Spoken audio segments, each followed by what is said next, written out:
Next up, we have Jack Dorsey, the ex-CEO of Twitter, who has launched a legal defense fund for Bitcoin developers to protect them against litigious, malevolent actors. I am, of course, speaking of people like Craig S Wright, the vindictive billionaire who claims that he is Satoshi Nakamoto, and yet is using his considerable fortune and energy to well, basically destroy and undermine and hinder the project as best he can.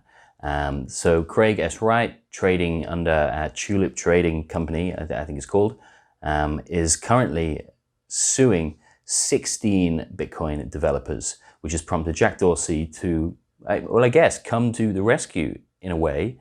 And, you know, it's certainly needed because, as we saw with Gawker and Peter Thiel, you know, an organization, when it has been targeted by a angry and motivated billionaire, it really doesn't stand a chance. Gawker didn't stand a chance against Peter Thiel, and that's not to say Peter Thiel and Craig S Wright are anything like each other. I mean, what Peter Thiel did to Gawker, I think, was totally justified, but what Craig S Wright is doing to Bitcoin is just, well, you know, it's terrible, and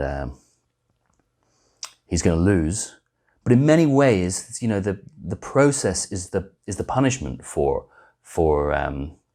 these people, and these kind of attacks on the Bitcoin developers, which is probably one of Bitcoin's softest underbellies, is an attack on the network, because it hinders the work of the developers. It hinders the progression of the project. It also creates it, kind of turns Bitcoin, and certainly the development side, into this kind of hot legal potato that no one really wants to be holding or to be exposed to. You know, you go near the project and you become radioactive, and your life is tied up in very expensive lawsuits for the next 2, 3, 4, 5, 10 years, who knows. I mean, he's got almost unlimited resources, and yeah, he seems to want to just use them to, as best he can, destroy Bitcoin. So yeah, Jack Dorsey to the rescue. He's been a bit of a busy boy since he's left Twitter, and you know, for this, I certainly commend him. So let's see what he said. To Bitcoin developers. The Bitcoin community is currently the subject of multi-front litigation. Litigation and continued threats are having their intended effect. Individual defendants have chosen to capitulate in the absence of legal support. Open source developers, who are often independent, are especially susceptible to legal pressures. In response, we propose a coordinated and formalized response to help defend developers. The Bitcoin Legal Defense Fund is a non-profit entity that aims to minimize legal headaches that discourage software developers from actively developing Bitcoin and related projects such as the Lightning Network, Bitcoin privacy protocols, and the like. The main purpose of this fund is to defend developers from lawsuits regarding their activities in the Bitcoin ecosystem, including finding and retaining defense counsel, developing litigation strategy, and paying legal bills. This is a free and voluntary option for developers to take advantage of if they so wish.